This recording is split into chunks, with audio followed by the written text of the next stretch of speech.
a nuestro seminario Jesús Reyes Corona. El día de hoy tenemos como invitado al doctor Alejandro Reyes Coronado. Él es un investigador de la Facultad de Ciencias de la UNAM. Bueno, les voy a dar una pequeña introducción sobre su trayectoria científica. Él es egresado también de la Facultad de Ciencias de la UNAM, de su posgrado, de maestría y doctorado. Tiene actualmente 25 artículos publicados en revistas internacionales, 12 proceedings, con un total de 37 trabajos y más de 500 citas con un índice H de 11, lo cual habla muy bien de nuestro invitado el día de hoy. Él hizo una estancia, me parece, aquí en el instituto un tiempo, entonces ya es conocido de varias personas aquí en el instituto, pero bueno, ahora tenemos en el público muchos estudiantes nuevos. Y bueno, sin más, le damos la bienvenida al doctor y muchas gracias. Perfecto, pues muchas gracias por la invitación. Una pregunta, ¿me puedo quitar el cubrebocas o así me escuchan bien? ¿Sí me lo puedo quitar? De preferencia hay que tenerlo. Tenerlo mejor. Sí. Entonces me lo pongo. Lo puedes quitar, pero de preferencia hay que... Bueno, ¿ahí me escuchan bien? Sí. Perfecto. Bueno, pues el título de la charla le puse Luz y metasuperficies desordenadas, y la idea es pues darles una idea general. No preparé una introducción, digamos, más o menos larga, pensando que había muchos estudiantes. Siéntense libres de interrumpirme en cualquier momento si tienen alguna duda, por favor. Y pues la idea es darles algunas ideas, ¿no?, de cómo se puede aplicar todo este rollo de metasuperficies. Bueno, antes que nada, déjenme presentarles al grupo de trabajo. Yo colaboro con estos chicos. Jonathan, Isabel y Jorge, ellos están en la maestría en el programa de Ciencias Físicas de la UNAM. Amaury está a punto de terminar ya su tesis. De hecho, ya terminó la tesis de licenciatura, lo estoy revisando. Se titulará en breve. Eduardo y Yatsin están en la licenciatura, también haciendo tesis. Daniel y Jorge también están en la maestría en el programa de Ciencias Físicas. Natalia, Larisa y Linda también están en la licenciatura, trabajando con nosotros. Y Anaís está haciendo un postdoc en el grupo. Le puse un marquito rojo aquí de los estudiantes, de los que voy a platicarles un poquito de lo que estamos trabajando en sus respectivas tesis y trabajos. Y bueno, también de estudiantes graduados, les voy a platicar un poquito del trabajo de Alma, que hizo un postdoc con nosotros, tuvo un par de años. Ella ahorita está en San Diego haciendo otro postdoc. Y bueno, rápidamente se acaban de graduar estos dos estudiantes de doctorado, José y Jesús. José está en Suecia y Jesús está en Australia. Carlos se graduó con nosotros en la maestría, está terminando aquí un doctorado en San Sebastián, en España. Carlos, él hizo licenciatura con nosotros, hizo maestría en Canadá y ahorita acaba de empezar su doctorado ahí en Montreal. Arturo, que hizo la tesis de maestría conmigo y creo que ya está por graduarse del doctorado, ¿no?, por acá con ustedes. Y Diana también hizo la tesis de licenciatura con nosotros, hizo maestría en el ICAT y ahorita sigue ya en el doctorado. Y Eder, que fue mi primer estudiante de licenciatura aquí en el Instituto Chica en Puebla, él le perdí la pista, no sé dónde le he mandado correos, pero pues ya no responde. Pero bueno, ok, nosotros colaboramos con un grupo más grande. En particular, lo que les voy a presentar, colaboramos con sus colegas Rubén Barrera, Josep Pirucho, Arturo Rodríguez del Instituto de Física de la UNAM, Omar, que está en el Instituto de Tantoyuca, Veracruz, Jesuri, que está en la Universidad de La Salle, Alejandro Polanco, fue un estudiante de licenciatura que ya está trabajando, Augusto García del ICAT, Safi Radi de la Universidad Tecnológica de Troyes en Francia, Svetlana y Rubén del INAO. Entonces, pues, les voy a presentar un poquito del trabajo que estamos haciendo con ellos. A modo de introducción, ¿qué son los metamateriales? Probablemente ya muchos de ustedes ya lo saben, quizás alguno no lo tenga tan fresco. Entonces, metamateriales, pues es un material artificial diseñado a priori para que presente propiedades electromagnéticas inusuales, distintas a lo que se encuentra en la naturaleza. Todo comenzó por ahí entre 1964 y 1968 con un trabajo de Víctor Veselago, un físico ucraniano soviético-ruso que estudió en la Universidad de Lomonosov. Aquí están unas fotos de la Universidad de Lomonosov.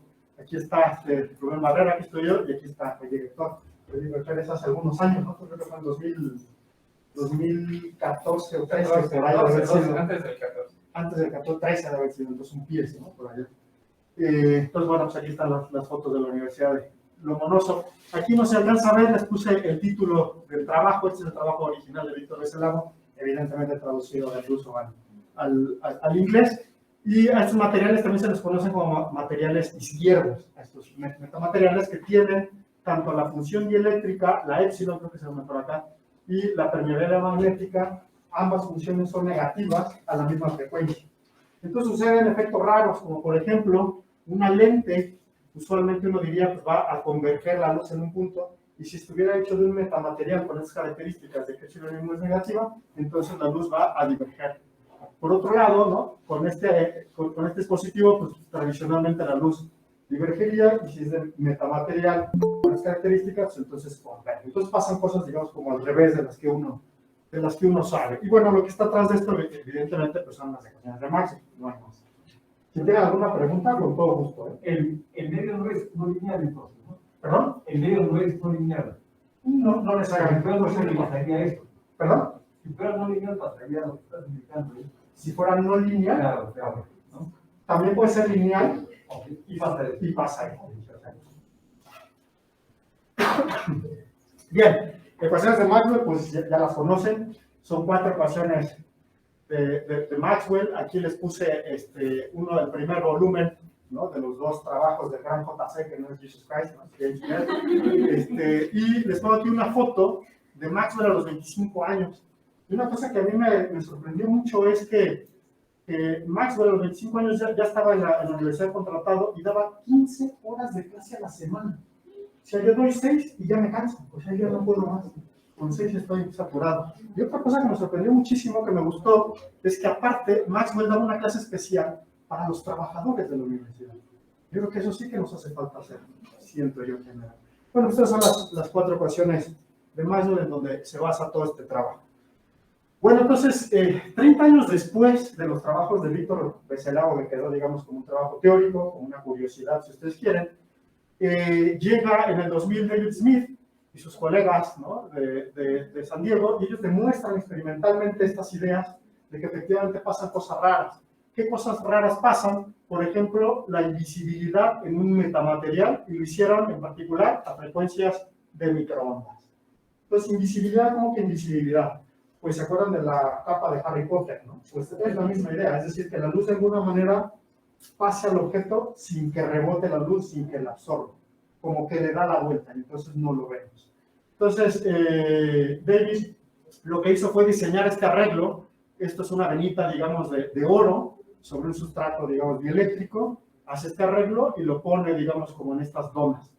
Aquí le está enseñando, digamos, su juguete a John Pendry en su lab. Y bueno, David Smith ahorita es el director del Centro de Metamateriales y Plasmónica Integrada de Duke University. Eso fue en el 2000. Aquí les pongo el paper, es un PRL, un Physical Review Letters. Y en 2001 demuestra experimentalmente la ley de Snell, la ley de refracción inversa. Acá está, que se los pongo, es un Science de 2001. Entonces, bueno, pues, ¿de qué va esto? Bueno, pues metamateriales, materiales izquierdos y sus efectos. ¿Qué efectos tiene? Bueno, alguno de ellos pues, es precisamente la refracción negativa de la luz. Entonces, tradicionalmente, si nosotros metemos un popote, un lápiz o un vaso, pues se rompe y lo vemos aquí. Si el agua, digamos, fuera de un metamaterial que tuviera el épsilon y la permeabilidad magnética la negativa a la frecuencia, ahora se doblaría, pero para el otro lado. Entonces, eso es refracción negativa.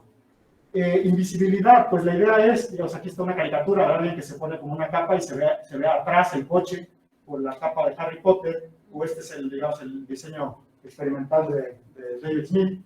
La idea es que yo tengo un objeto y de alguna manera le hago para que la luz le dé la vuelta y siga el camino recto, de tal manera que si yo lo veo desde aquí la luz, yo estoy viendo justo lo que está atrás sin ver el objeto.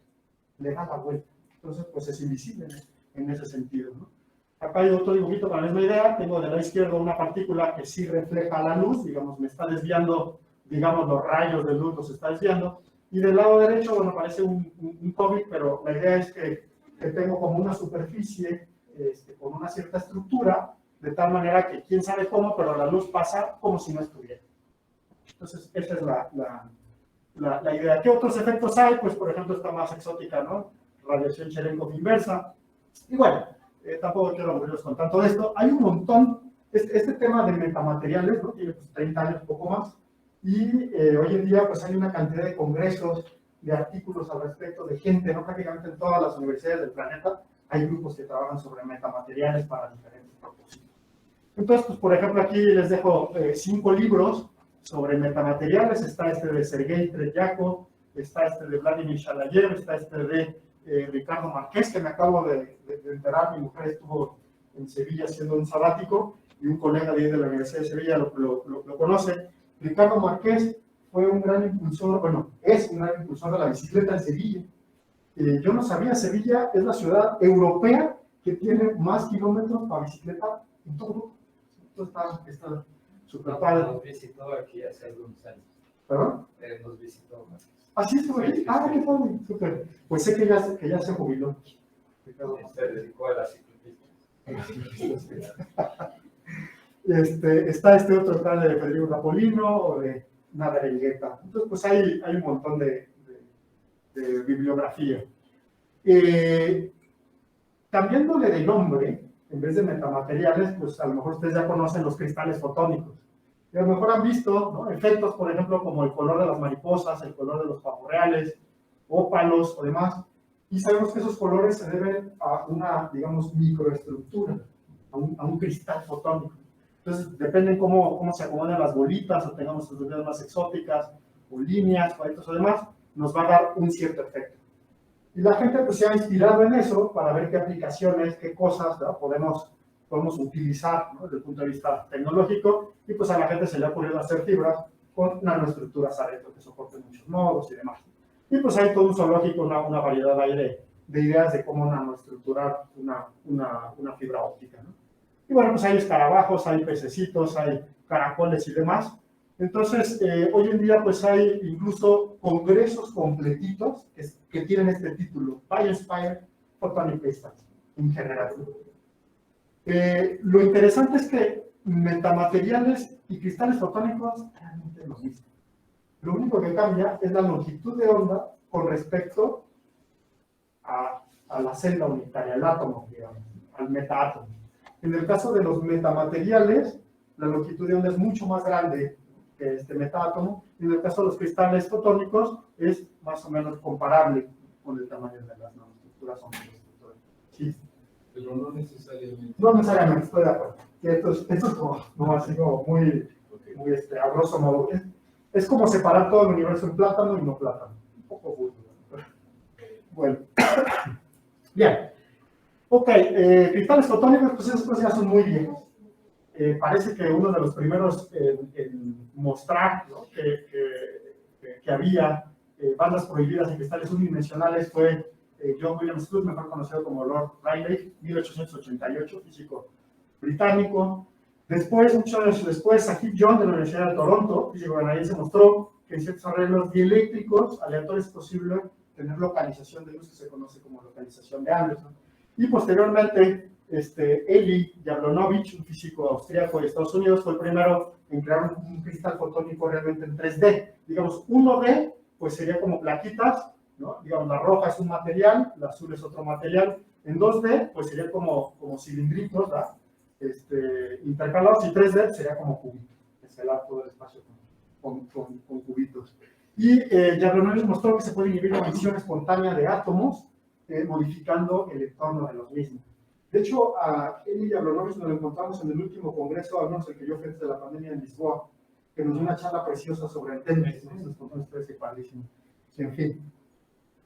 Bien, y pues nosotros hemos hecho algunos pininos en estas áreas. En el 2012 trabajamos en un área que se llama cristales eutéxticos bidimensionales de cilindros de fluoruro de litio metidos en una matriz de cloruro de sodio, sal común, y la idea que teníamos era utilizar esto como polarizadores para terahertz. Posteriormente, en el 2015, un trabajo con Felipe Pérez, cuando yo estuve por acá, sacamos este trabajito, no sé si te acuerdas, ¿no?, de placas intercaladas, ¿no?, de un material de bismuto, y lo intercalamos con materiales polaritónicos, ¿no?, jugamos ahí con las frecuencias. En fin, no quiero aburrirlos con esto. Y bueno, llegamos, después de hablar sobre metamateriales, vamos ahora sobre metasuperficies. Entonces, ¿qué serán las metasuperficies? pues van a ser ahora películas estructuradas de grosor e inclusiones menores que la longitud de onda, con propiedades ópticas diferentes a las que se encuentran en la naturaleza. Entonces van a ser superficies que vamos a nosotros a modificar la superficie de tal manera que podemos controlar qué hace la luz cuando interactúa con estas metasuperficies. Bien, ¿qué cosas se pueden hacer? Pues uno puede controlar, por ejemplo, la vorticidad de la luz. Uno puede controlar, por ejemplo, puede hacer holografía con superficies 2D, tal les puse, no pueden ser controladores de fase, frente de ondas, lentes, hologramas, generadores de vórtices, desviadores de haces, polarizadores, antenas y un larguísimo etcétera. Se pueden hacer un montón de cosas. ¿Cómo se fabrica? Pues parece que experimentalmente lo más fácil es fabricar una especie de nanodiscos o nanocilindritos. Entonces uno puede jugar con litografía de electrones y pues hacer estos arreglos. Y lo que es interesante, que me gustaría que pusieran atención, es que la mayoría de estos trabajos, la inmensa mayoría de los trabajos, son sistemas periódicos. Entonces hay una cierta periodicidad, entonces pues se vale, digamos, todo lo que esté en el estado sólido de Bloch y todo ese tipo de cosas. Bueno, ok. Bueno, entonces en el título creo que lo quité, pero la idea es hablar sobre plasmones. Entonces lo que vamos a hacer es vamos a estudiar metasuperficies con nanopartículas metálicas, nanopartículas plasmónicas que soporten plasmones. Entonces, ¿qué es un plasmón? Bueno, pues un plasmón es un modo colectivo de electrones en el metal.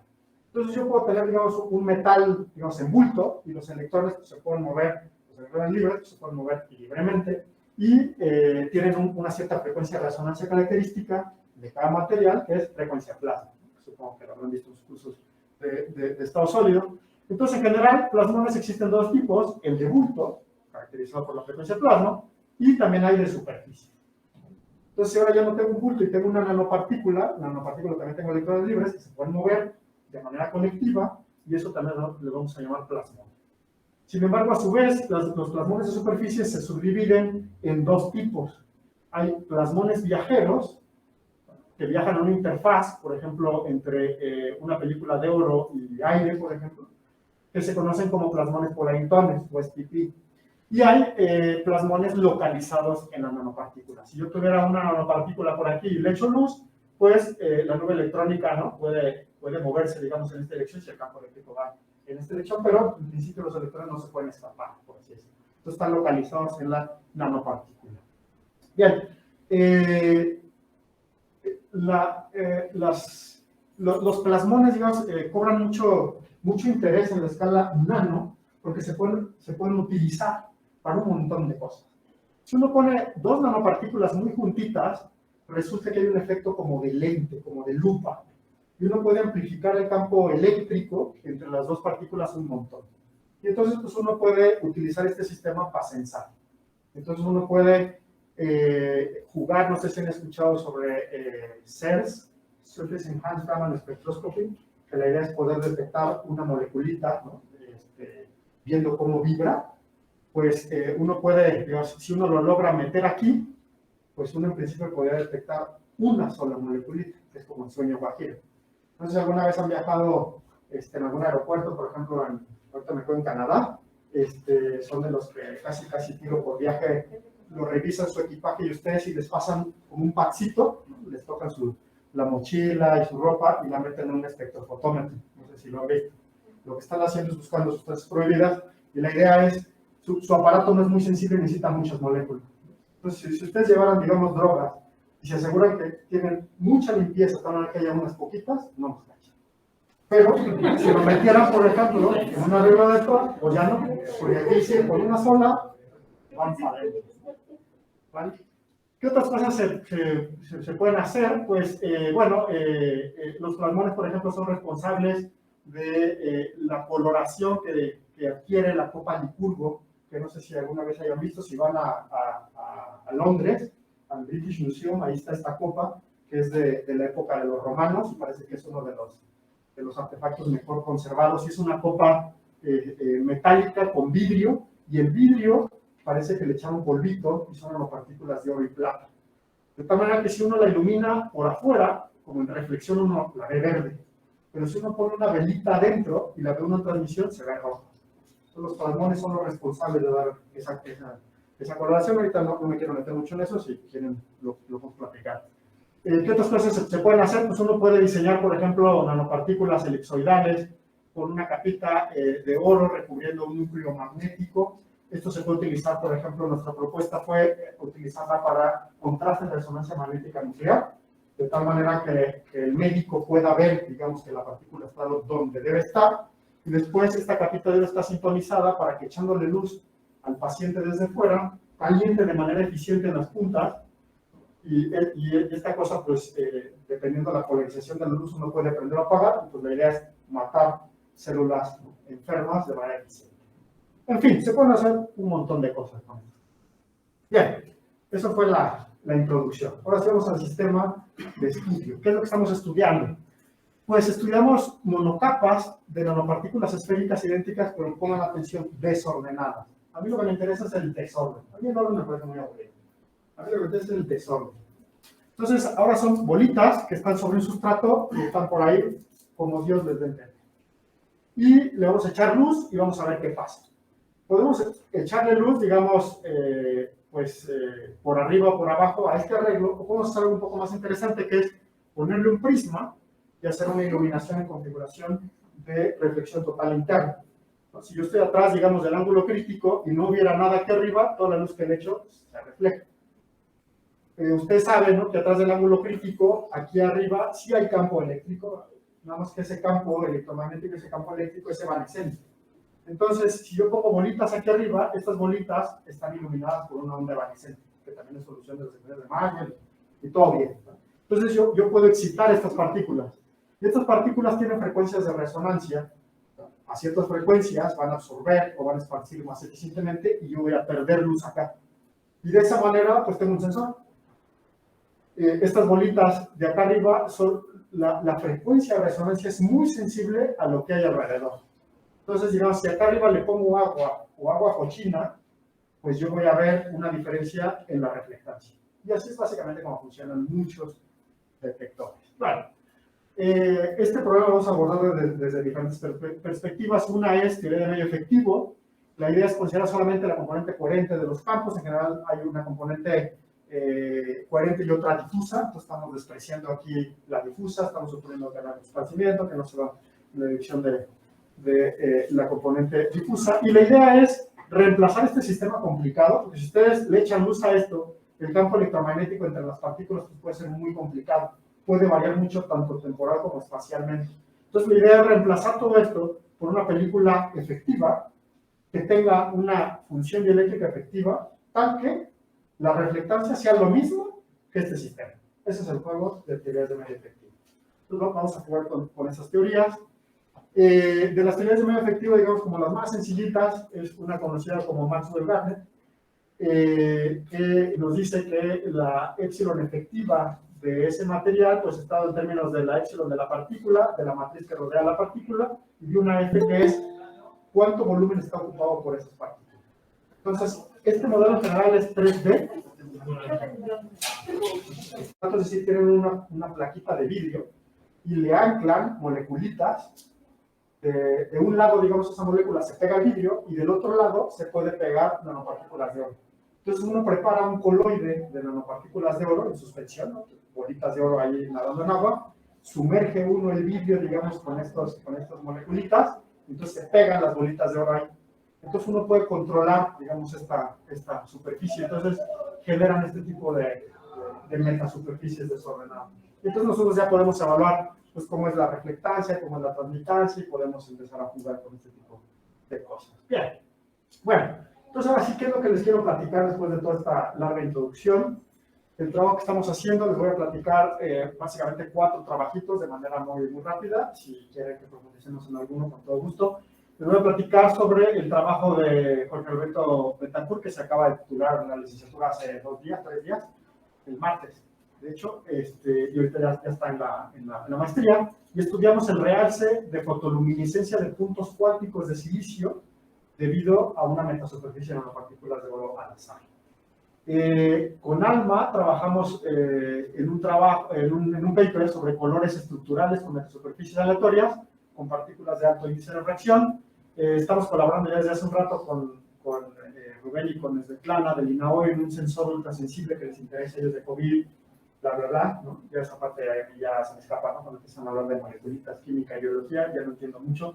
Pero bueno, de la parte física intentamos apoyarlos, ¿no? Con teoría y simulaciones. Y por último, que está muy conectado con este trabajo, la tesis de maestría de Jonathan, que son propiedades ópticas de nanopartículas, cuando las nanopartículas se van metiendo en el sustrato.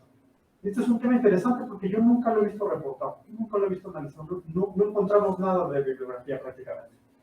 Entonces, pues bueno, rápidamente. Entonces, el primer trabajo prácticamente sale de un paper de Arturo Rodríguez, que está en el Instituto de Física. Ellos estudiaron este tipo de sistemas en donde tienen un sustrato de silicio, como de 500 micras más o menos, le depositan una película delgada por sputtering y luego calientan, y entonces se forman nanopartículas, y entonces tenemos una monocapa de nanopartículas, con nanopartículas muy chiquitas, desordenadas, la posición de estas al azar, digamos. Y luego tenemos un espaciador de nitruro de silicio, y luego una matriz de nitruro de silicio donde están los puntos cuánticos. No sé si sepan lo que son puntos cuánticos, a lo mejor no. Si yo tengo, digamos, un conjunto de atomitos, formando, digamos, una bolita, digamos, para que tengan una idea, una nanopartícula de oro de 2 nanómetros de diámetro contiene de orden de 600 átomos de oro. Entonces, pues, son realmente poquitos. Y los electrones, pues sienten, digamos, ese confinamiento. Si yo voy haciendo más pequeña la nanopartícula, no sé si en sus cursos de mecánica cuántica se acuerdan del potencial cuadrado, el pozo, ¿no? Conforme uno modifica, digamos, el ancho, uno modifica los niveles de energía. Entonces, prácticamente un punto cuántico, pues, es confinar a una partícula, digamos, en las 3 dimensiones, de tal manera que la idea es echarle luz y que esa cosa responda y emita luz en otra frecuencia. Entonces, es lo que se llama como fotoluminiscencia. Digo, si quieren, ahondamos más, tampoco los quiero aburrir mucho. Entonces, bueno, la idea es que ellos quieren maximizar la fotoluminiscencia, cuánta luz emiten esos puntos cuánticos, modificando el espaciador y controlando esta monocapa de nanopartículas. Y ellos experimentalmente lo que observan es, para un espaciador de 0, es decir, la capita de los puntos cuánticos está pegadita a la metasuperficie con nanopartículas de oro, y la curva roja y la curva negra están superpuestas. Una es con nanopartículas de oro y otra sin nanopartículas de oro. Entonces uno dice, pues no hay efectos. Y luego separo 5 nanómetros el espaciador, ¿no? La monocapa la separo de la región de puntos cuánticos 5 nanómetros, y ya la con nanopartículas, que es la curva roja, ya emite un poquito más de luz. Y luego para 10 tengo el máximo y para 15 vuelve a bajar. Entonces pareciera que hay como un óptimo, ¿no? en un espaciador de 10 nanómetros, y estos colegas en este paper argumentaron, creían que la monocapa, ¿no? Las propiedades plasmónicas eran como las responsables de esto.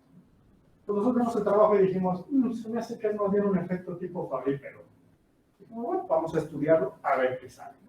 Entonces, pues bueno, si uno calcula, digamos, ve el máximo, la posición del máximo en función del espaciador, o uno integra el área bajo la curva en función del espaciador, uno obtiene esta curva. Esta sería, digamos, para el pico máximo y esta es para la integral, prácticamente los dos coinciden, y muestra un máximo, pues, prácticamente un grosor de 10 nanómetros. Entonces nosotros empezamos a estudiar este problema y dijimos, bueno, pues entre más campo eléctrico hay en la región de los puntos cuánticos, pues voy a excitar de manera más eficiente los puntos cuánticos y uno esperaría que haya más luz. Entonces empezamos a hacer cálculos de cuánto campo eléctrico hay en esta región y empezamos a jugar con y sin nanopartículas. Y entonces obtenemos estas curvas. Este es el sistema, digamos, este es el espaciador, aquí está la monocapa, este es aire, acá está, perdón, este es silicio, y este es el nitruro de silicio donde están los puntos cuánticos. Entonces, la curva azul es con nanopartículas y la curva roja es sin nanopartículas. Entonces, uno a ojo, pues diría, pues no me queda claro en cuál hay más. Entonces, calculamos la diferencia y es esta línea, digamos, punteada. Entonces, pues sí hay un poquito más de campo eléctrico cuando hay nanopartículas. Bueno, modelamos, digamos, el sistema ya nos platiqué rápidamente, pero bueno, utilizamos un método que se llama matriz de transferencia con el modelo dipolar de medio efectivo que les platiqué, y podemos calcular ahora en función del espaciador, y bueno, podemos integrar en diferentes regiones. Resulta que experimentalmente en esta región cerquita del aire, por la técnica experimental puede que no haya muchos puntos cuánticos. Entonces jugamos con integrar, digamos, de 0 a 90, que es el grosor este, o de 10 a 90, o de 15 a 90, o 30 a 90. Y lo que vimos es que sí podemos sintonizar la respuesta precisamente en un espaciador de 10 nanómetros. Entonces, pues más o menos, digamos, podemos predecir dónde está este máximo. Hay otro punto interesante que es, ok, el sistema este se bombea con 325, entonces tenemos un láser de 325 que está excitando a los puntos cuánticos, y los puntos cuánticos pues, se emiten por ahí en 500, 600 nanómetros, y la idea es, ok, yo puedo ingeniármelas y construir una metasuperficie para que responda a 325, pero también puedo ingeniármelas y construir una metasuperficie que responda a la luz que emiten los puntos cuánticos. Déjenme regresar nada más un poquito a esta. Supongamos que yo tengo mi detector aquí arriba, o mi ojo, y yo quiero ver mucha luz. Entonces, ¿qué es lo que hago? Bueno, pues, si yo excito a 325, yo podría hacer que esta capita refleje de manera eficiente a 325. Entonces, estoy excitando, digamos, los puntos cuánticos con la onda que va para abajo, pero la que es reflejada por esta especie de espejo.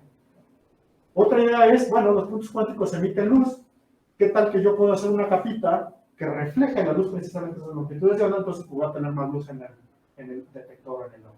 Entonces, analizamos esas dos posibilidades. Y si uno calcula cómo es la reflectancia para una monocapa, vemos que a 325, de hecho, esta en particular que están usando ellos, les fastidia porque en vez de reflejar la luz de manera eficiente, de una buena manera, la deja pasar. Entonces, es una mala idea utilizar esa monocapa que utilizan.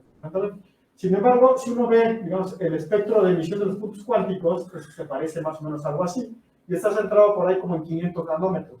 En 500 nanómetros, por aquí, digamos, en estas zonas donde la monocapa realmente responde, es donde están las resonancias plasmónicas, ¿no? Que conforman, de las partículas que conforman a la monocapa.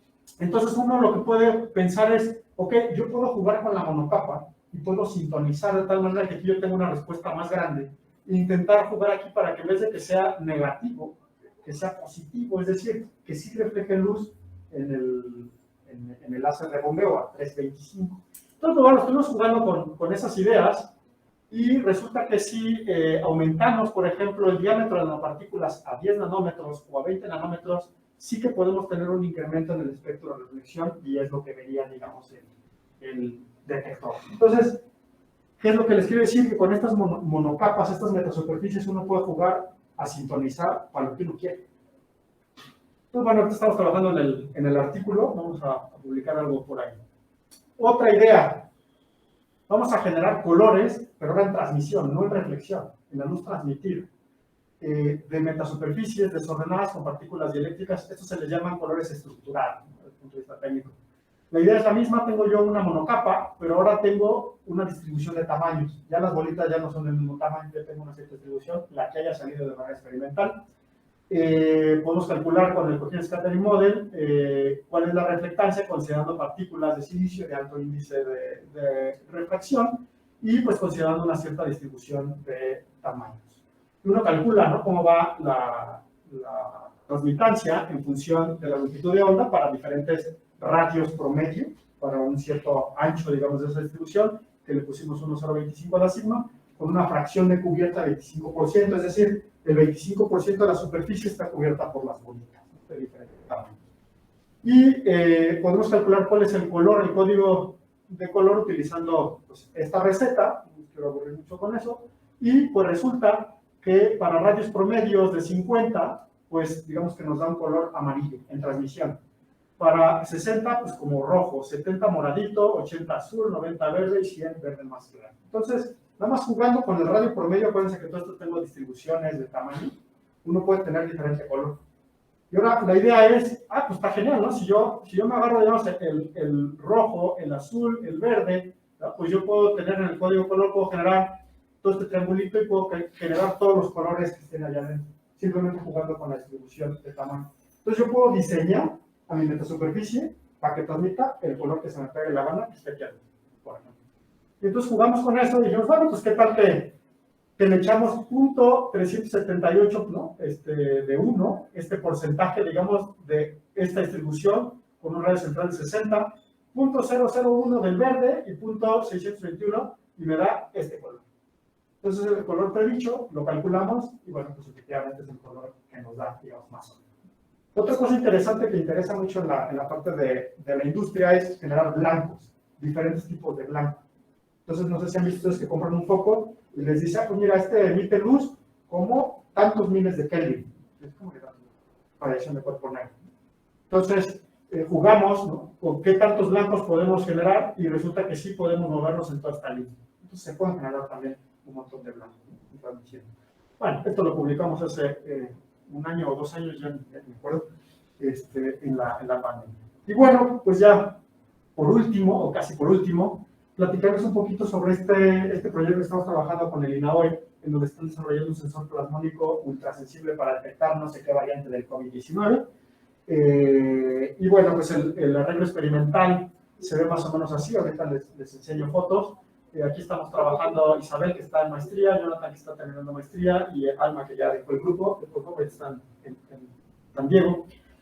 Y la idea es, nosotros tenemos una metasuperficie de nanopartículas, digamos, de oro, desordenada, y le ponemos un prisma abajo e iluminamos en configuración de reflexión total interna, de tal manera que las partículas estén iluminadas con una onda evanescente. Lo que nos interesa aquí no es tanto ya medir la reflectancia directamente, sino medir la fase, la diferencia de fase en cómo refleja polarización S y polarización P. Hemos visto que si analizamos esa diferencia de fase, este cambio de fase, es mucho más sensible. Podemos detectar con mucha más precisión. Tenemos, digamos, ultra alta sensibilidad. Entonces, lo que estamos proponiendo, lo que se está haciendo, es una especie de un interferómetro Mach-Zehnder. Entonces, aquí estaría, digamos, aquí bombeamos con este láser, tenemos un divisor de haz, aquí un espejito, digamos, que uno lo monta en el piso eléctrico para que haga esto, y para poder limpiar la señal, hacerlo más eficiente. Aquí podemos poner el espejo y ya está. Viene otro beam splitter acá, y aquí está, digamos, el prisma, y aquí estaría la monocapa de nanopartículas.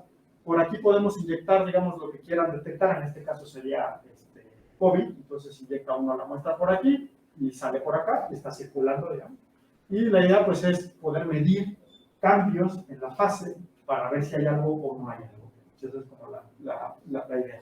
Y por acá, bueno, está un prisma Wollaston, que es sensible para las dos polarizaciones. En fin, vale, ¿cómo se ve el arreglo experimental? Pues se ve así. Entonces, aquí está, digamos, el tubito por donde entra la muestra, acá está por donde sale, aquí está, digamos, el huequito por el que circula el líquido, que se ve como mejor acá, la parte moradita. Aquí abajo está el prisma, y sobre el prisma, evidentemente no se ve, pues está la monocapa de nanopartículas chiquititas. Pues bueno, pues así se ve. Las muestras ya tuvieron muchos problemas para poder fabricar estas muestras. Tenían problemas con los hornos, no los calibraban bien, un relajo, y después de varios meses lograron ya poder fabricar de manera controlada y reproducible este tipo de muestras. Como pueden ver, pues ustedes dirán, bueno, oye, pero tú me hablas de partículas esféricas y estas de aquí pues no son muy esféricas. Pero bueno, pues para nosotros los físicos todas las marcas son esféricas, entonces con una aproximación igual y no es tan mal, igual y medio funciona. Entonces tenemos una cierta distribución de tamaños, y ellos fabrican películas delgadas con diferentes espesores, y después del tratamiento térmico les da una cierta distribución o una cierta radio por medio de las partículas. Caracterizamos y medimos. Y bueno, estos son algunos resultados preliminares. Estos no son todos, no son los mejores, pero quiero presentarles justo esto, porque creemos que son los más interesantes. Esto es para polarización P. Polarización P, pues el campo eléctrico hace un cierto ángulo con esta interfaz. Acá arriba, que casi no se ven, están las nanopartículas. Y la onda evanescente pues tiene un campo eléctrico asociado. Y ese campo eléctrico asociado, conforme uno mueve el ángulo de incidencia, el campo eléctrico se va moviendo. De tal manera que el dipolo inducido en la nanopartícula se va moviendo como función del ángulo también. Entonces eso hace que el problema sea, digamos, rico, interesante, complicado también. Bueno, en fin, entonces tengo polarización P. Aquí tengo la reflectancia como función de la longitud de onda. Las curvas continuas son los datos experimentales, la curva azul y la curva naranja. La curva azul y la curva naranja corresponden a dos ángulos diferentes, a 64.9 y 72.9. Estoy atrás del crítico, entonces ya estoy en reflexión total interna, a las partículas están siendo iluminadas con ondas evanescentes. Y tengo para 3 radios, radio promedio de 5.9, fracción de cubierta 20%, 7.6, 15.3 con estas fracciones de cubierta. Y ustedes dirían, bueno, pues está medio chapa, ¿no? Como que no hiciste bien tu chamba, no le estás pegando muy bien. Si se miran aquí, pues si ustedes quieren la naranja con la naranja, el mínimo, pues ahí medio se parece. La azul, pues ahí le falla un poquito. Incremento el radio y pues como que se mueve un poquito más. Incremento el radio más y ahí sí ustedes dirán, oye, pues no le pegaste. O sea, está muy chafa tu trabajo. ¿Qué es lo que está pasando? El problema aquí interesante es que debido al proceso en cómo fabrican estas metasuperficies, utilizan un cierto sustrato de vidrio, del cual conocen la temperatura de transición vítrea, del cual se reblandece el vidrio, y entonces le pegan justo a esa temperatura de tal manera que lo que están haciendo es que las nanopartículas de oro se metan un poquito en el sustrato, se anclen y se fijen. Entonces tenemos partículas sumergidas ligeramente en el sustrato, parcialmente incrustadas. Entonces digamos, la mitad está afuera y la mitad está dentro del vidrio. Y eso ya las propiedades ópticas, pues en nuestros modelos evidentemente ya no están metidos. Y nos metimos a estudiar, bueno, qué pasa con ese tipo de sistemas y pues no encontramos prácticamente nada en la literatura sobre partículas semi-incrustadas. Encontramos unos artículos teóricos en donde lo que hacen es rebanan a la partícula y utilizan aproximación dipolar. Pero pues uno diría, bueno, pues si la estás truncando en el pico, pues dipolar, pues está muy difícil. Y prácticamente no encontramos nada. Entonces lo que estamos haciendo ahora en la tesis de Jonathan precisamente es analizar las propiedades ópticas de nanopartículas parcialmente incrustadas. Entonces la idea es, todo esto lo estamos haciendo numérico ahorita para una sola partícula para ver qué tanto se modifican las propiedades ópticas. Y la idea es, yo tengo una nanopartícula que está sobre este sustrato y la voy a ir metiendo todavía con forma de nanopartícula esférica, la voy a ir metiendo parcialmente en el vidrio. Y veo cuáles son las propiedades ópticas. Aquí calculamos unas cantidades que nos dicen cómo esparce la luz la nanopartícula, para dónde la avienta, cuál es, digamos, en qué dirección avienta más, en cuál avienta menos, y qué tanta luz absorbe, en función de la longitud de onda. Entonces podemos ver que para una partícula que está sobre el sustrato, que es como lo modelamos en nuestras teorías, y luego cuando está completamente metida. Entonces, pues dependiendo el grado de incrustación, pues tengo, digamos, toda esta posibilidad. Y como pueden ver ustedes aquí, el máximo, pues sí que se va moviendo. Entonces, quizás, ahora viendo los espectros, intentando ajustar nuestras teorías a los experimentales, podríamos predecir qué tan incrustadas están. Porque medirlas no está nada fácil. Han intentado medir el grado de incrustación cortando la muestra de manera perpendicular y llevándola, cortándola y llevándola al microscopio de manera perpendicular, como para ver los baches. Han intentado con AFM, pues la cosa está como complicada. Entonces, pues ahorita estamos trabajando en este tema, que nos ha resultado interesante, complicado. Es la primera vez que utilizamos Console, pues compramos el software de Console, ¿no? Nos pusimos ahí a entenderlo, hicimos N1000 pruebas, hasta que empezó a funcionar. Entonces, pues ya tenemos, estos son los primeros resultados, que ya tenemos, esto es para incidencia normal, y pues bueno, ahí vamos. Ya nada más como un plus rapidísimo, nos acaban de publicar a inicios de este año este otro trabajo, con monocapas también.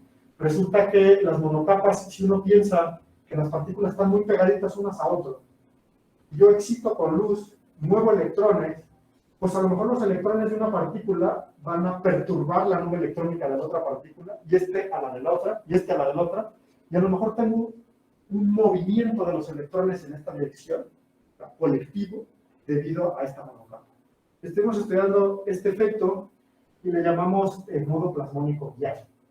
Y entonces podemos caracterizar a este modo que está viendo por aquí, una cosa que se llama Leaky Lossy Guided Mode. Entonces un modo guiado, pues no sé cómo traducirlo al español, ¿no? Con pérdidas y más pérdidas, ¿no? Porque las dos son pérdidas, ¿no? Nomás que una es de absorción, porque se va atenuando, y la otra es leaky, porque se va yendo, digamos, como campos pasivos. Entonces, bueno, este trabajo no lo acaban de publicar, y este otro que lo acaban de publicar también hace unos 2-3 meses. También se puede tener con este tipo de sistemas, no sé si en sus cursos de óptica vieron el ángulo de Brewster. El ángulo de Brewster nada más funciona por una polarización, a la otra no. Resulta que con estas metasuperficies, puedes tener ángulos de Brewster para las dos polarizaciones y puedes jugar con ellas para aplicación. En este artículo lo que hicimos fue comparar metasuperficies desordenadas contra lo que todo el mundo hace, que son ordenadas. Y mostramos que las desordenadas son mejores. Se puede predecir con mayor, tienes un mejor mínimo para los dos clusters, digamos. Te quitas el problema de la difracción, te quitas los lattice resonance y todo ese tipo de cosas. Y pues bueno, ya nos aburrimos. Muchas gracias por su atención y su tiempo.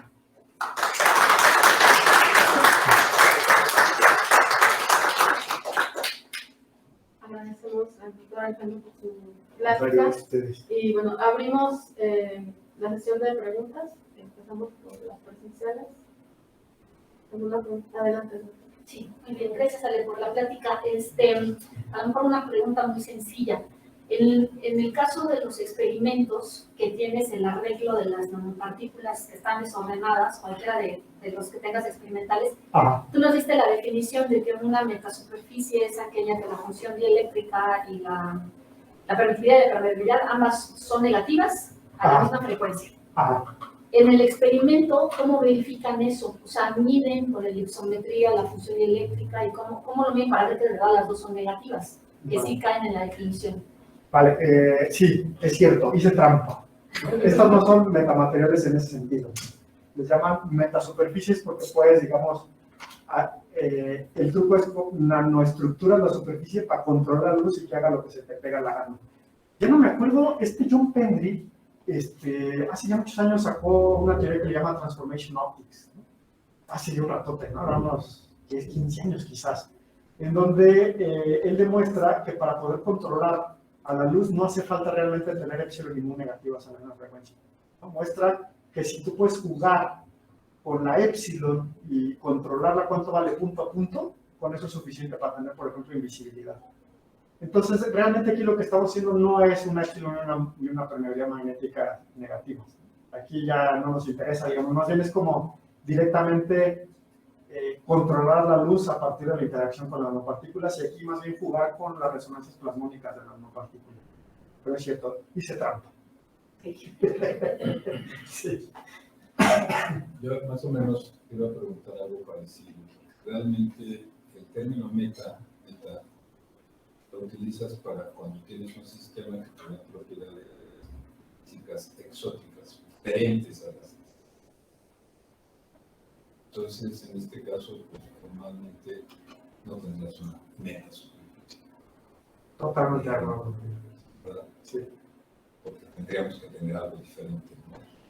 Ahora, y los cálculos que haces en los últimos, el desorden es importante, ¿no? Porque, según entiendo, parece ser que al final utilizaste, ya sea este método de método bipolar para calcular las propiedades de los puntos cuánticos, ¿no? Y después te fijas dónde están, o sea, el desorden de las condiciones. Sí. ¿Cómo lo tomas en cuenta? Es una estupenda pregunta. ¿El orden importa o no importa? Yo diría, la respuesta es sí y no. ¿En qué sentido no importa? Si tú fabricas digamos, si haces, digamos, como la técnica, por ejemplo, que utiliza SAFI, voy a regresar a esta nomás para tener una referencia.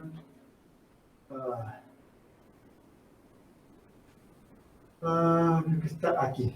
Ahí está. Por ejemplo, este de aquí, en donde funcionalizan el sustrato, ¿no? Y luego lo metes al coloide y demás. Entonces, ¿cómo caracterizas tú a la aleatoriedad? Bueno, pues podrías poner una función de correlación, ¿no? Y ver qué tanto, ¿no? Con la probabilidad que esté, yo que sé, nada. Ese tipo de análisis parece que no importa. Es decir, no importa dónde la pongas, siempre y cuando no pongas muchas. Si pones muchas partículas y están muy juntitas unas de otra, entonces ya ese orden sí empieza a importar, ¿no? Porque si ya estás, digamos, a primeros vecinos y a lo mejor no lo tienes completa, pero en vez de 6 tienes 4, pues ya, digamos, ya como que estás entre desordenado y ordenado, ¿no? Entonces, en todo lo que trabajamos aquí es como en el límite diluido, y digo entre comillas, porque trabajamos hasta fracciones de cubierta hasta 30%. Y pues tú puedes decir, oye, espérate, diluido, pues ya no es diluido. Es diluido en el sentido de que estás muy lejos de la parte periódica, ¿no? Es decir, un teorema de Bloch ahí, pues ¿no? O sea, de dónde lo vas a meter. Entonces, en ese sentido, no importa el desorden siempre y cuando estés como en el límite diluido, ¿no? Entonces, límite diluido, pues, lo interesante es que todos los efectos que han observado para estructuras periódicas, ¿no? Que tienes clúster generalizados, que tienes generación de colores estructurales, que digamos, todos esos efectos los tenemos en el random también. Ahí están, ¿no? Los ves, los predices, mides y salen también. Entonces, pues yo diría, si estás en el límite diluido, no importa, ¿no? Cómo esté desordenada tu metasuperficie. Y del otro sí, estoy totalmente de acuerdo contigo, es muy, digamos, es tramposo y digamos, lo que está uno haciendo es quizás estirando, ¿no? esta definición de metamateriales, porque hoy en día, pues la gente le llama metamaterial a casi cualquier cosa, ¿no? O sea, cualquier cosa que esté estructurada. No soy comentario, porque sí me extraña que incluso tienes un artículo hacia finalmente metasuperficie. Sí, o sea, sí. Cualquier dato que hubiera dicho yo, ¿dónde está lo meta? ¿Dónde está lo meta? Sí, o sea, estos no son los metamateriales de Beselagos, digamos. Estoy de acuerdo. ¿Alguna otra pregunta? Adelante. Bueno, lo mejor es denominar todos estos sistemas metaestructuras. Hay una definición donde los componentes son metamateriales. O sea, ya de entrada es un metamaterial y lo generas una estructura. Por ejemplo, en las superficies. Sería también una metasuperficie, por contener el metamaterial. Pero, bueno, dijiste que también que usabas el COMSOL ya recientemente, ¿verdad? Sí. Sí, pero en los sistemas desordenados, el COMSOL es para una realización. Exacto. Entonces, si quieres hacer el promedio estadístico, necesitas 100 realizaciones. Sí. ¿Sí lo han intentado? Sí, justo ahorita estamos trabajando, casi no sé que no puse las diapositivas, déjame ver. Con la tesis de maestría de Isabel, ahí sí que no lo puse, no lo traje. Bueno, en fin, ella es Isabel. Ahí no. Con ella estamos trabajando, su tesis de maestría dado que no tenemos acceso fácil al experimento, estamos utilizando el COMSOL como un experimento numérico. Entonces, justo lo que estamos haciendo es una idea que se las cuento, a ver ustedes qué opinan. Yo cuando lo escuché la primera vez dije, eso no va a funcionar nunca. Y sorprendentemente está funcionando.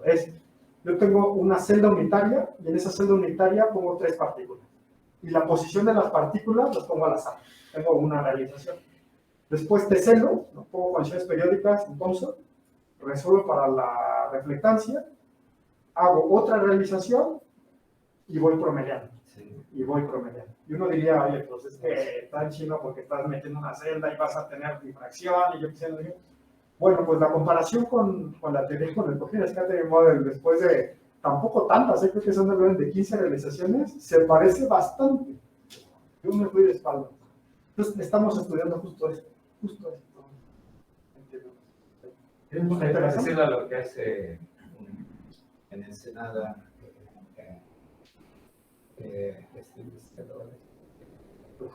Eugenio Méndez. Con Eugenio. Sí, él hace realizaciones y luego las promedias. Pues sí. En eso estamos colaborando ahí con Rubén, Augusto y Eugenio. Ahí estamos haciendo eso, pero a mí yo cuando lo escuché la primera vez dije, estoy seguro que eso no funciona. Y pues aparentemente sí funciona. Ahora estamos intentando entender por qué funciona.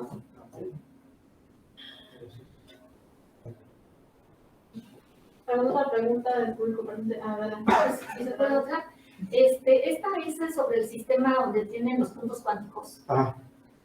Porque tienes ahí tu sustrato, las nanopartículas, la cubierta, el separador y demás. Sí. Entonces, la respuesta óptica de las nanopartículas pues, se puede estudiar con la electrodinámica clásica, ¿sí? Pero y los campos y todo lo que quieras. Pero, sí. ¿cómo meten la información en el modelo de los puntos cuánticos?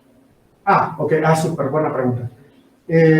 Nosotros estamos utilizando matriz de transferencia. Entonces, lo que necesitamos es prácticamente un índice de referencia que nos caracterice cada capa. ¿no? Ok, no es un índice de relación efectiva. Es un índice de reflexión efectivo. Lo interesante es que parece que los puntos cuánticos son tan pequeños que a nivel de epsilon es prácticamente como si tuvieras neutrino de silicio. No los ves. No se modifican. No se modifica prácticamente. O sea, creo que la modificación va por ahí de la cuarta cifra decimal. Prácticamente. Entonces, prácticamente lo modelamos como si todo esto fuera de nitruro de silicio. ¿Alguna pregunta de nuestro público en línea? No tenemos Ya se probó comer. preguntas. Ya. No los evacuamos.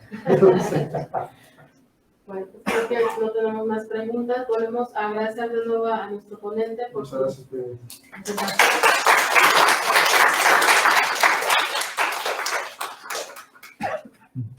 Tenemos un pequeño detalle que nos Muchas gracias.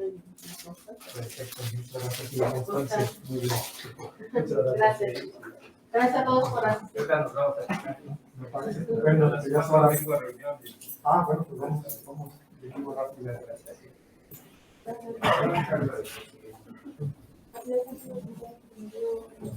Bueno, pero primero mejor la respuesta. Ok. No sé que no sé que Nada que no tenga. Ahorita vamos a comer. De hecho, es para los invitados.